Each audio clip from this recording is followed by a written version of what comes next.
Olá, queridos alunos do quinto ano. Eu sou a professora Marinalva. Estou aqui com mais uma aula de história para vocês. Semana passada nós começamos a estudar um conteúdo que era falando sobre as conquistas do povo brasileiro. E essa semana nós vamos concluir esse conteúdo a partir de agora, ok? Vamos começar falando um pouco sobre as diretas já, que foi uma campanha por eleições diretas para presidente da República e foi a mais popular da história da República no Brasil.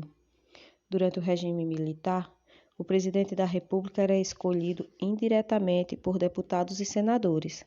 Assim, durante 21 anos, o Brasil foi governado por generais presidentes, sem que o povo fosse consultado. A maioria do povo brasileiro queria mudar essa situação. Por isso, participou da campanha por eleições diretas para presidente da República.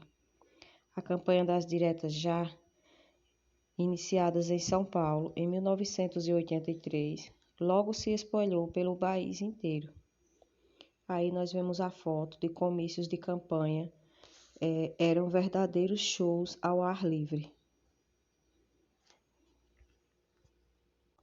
A Constituição Federal de 1988. Em 1986, os deputados e senadores discutiram uma nova Constituição para o país. Eles atenderam a vários pedidos de movimentos sociais, como o movimento indígena, o movimento negro e o movimento das mulheres. Após 1 ano e 8 meses de trabalho, a Constituição de 1988 foi aprovada. Conheça os pontos mais importantes desta Constituição que vigora até hoje. A forma de governo, que ficou como república presidencialistas. As eleições, que são eleições diretas para presidente, governadores e prefeitos de cidades.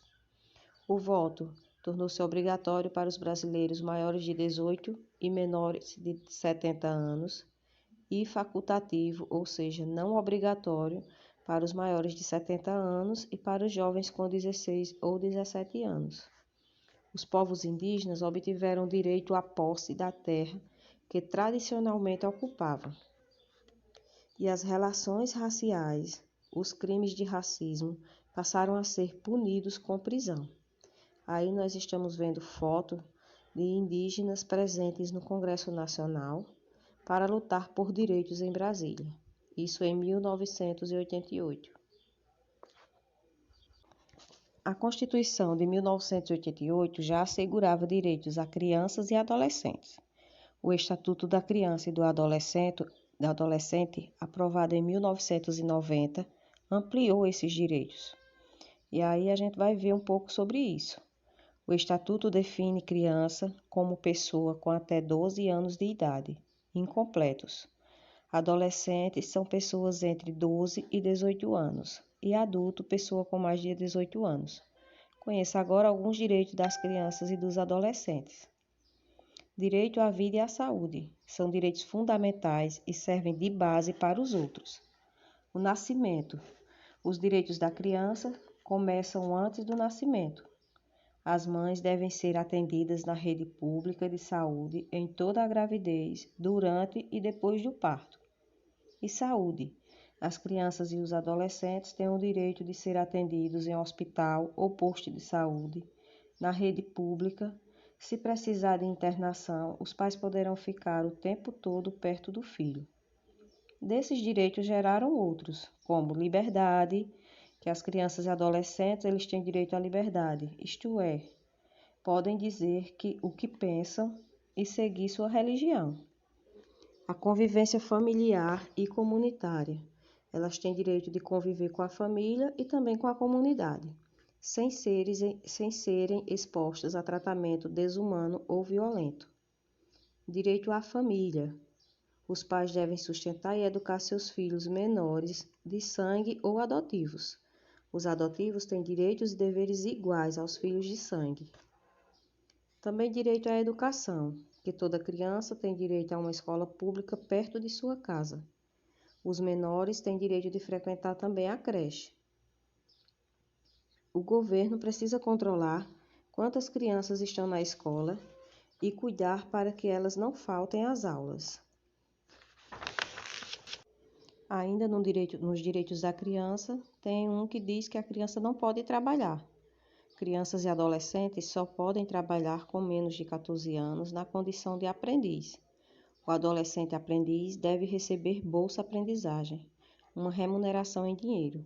Mesmo trabalhando, os adolescentes aprendizes não podem parar de estudar de modo algum.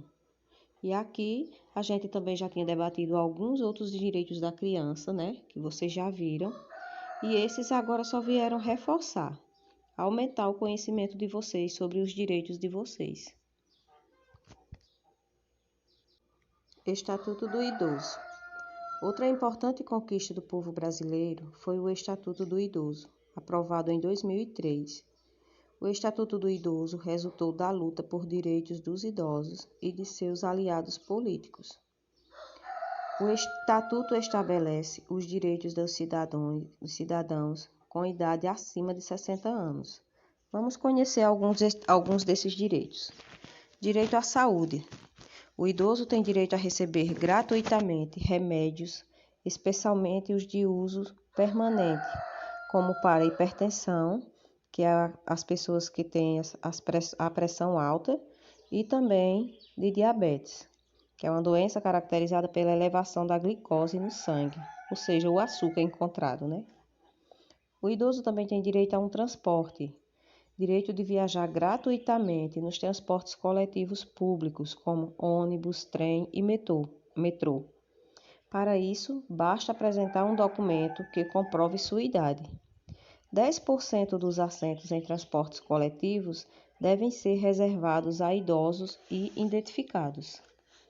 Direito também à prioridade.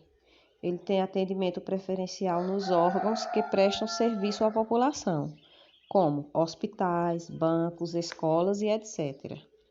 Também cultura, direito à cultura. Ele tem direito a 50% de desconto nos ingressos para eventos culturais, como cinemas, teatros, concertos, atividades esportivas e de lazer. Maus tratos. Nenhum idoso pode sofrer maus tratos. Quem discriminar uma pessoa idosa pode ser punido com reclusão de 6 meses a 1 ano, além de pagamento de multa. Abandono. O abandono de idoso em hospitais e casas de saúde por parte da família, sem alimentação ou cuidados básicos, pode resultar em prisão dos responsáveis, além de pagamento também de uma multa. Vocês sabiam desses direitos que todos os idosos têm? Então, por aqui a gente finaliza a nossa aula de hoje, né? Concluímos esse capítulo. Espero que vocês tenham entendido. Quem tiver dúvida, vocês podem rever o vídeo e podem encontrar esse conteúdo no livro de história de vocês, certo? Fiquem com Deus e até uma próxima oportunidade.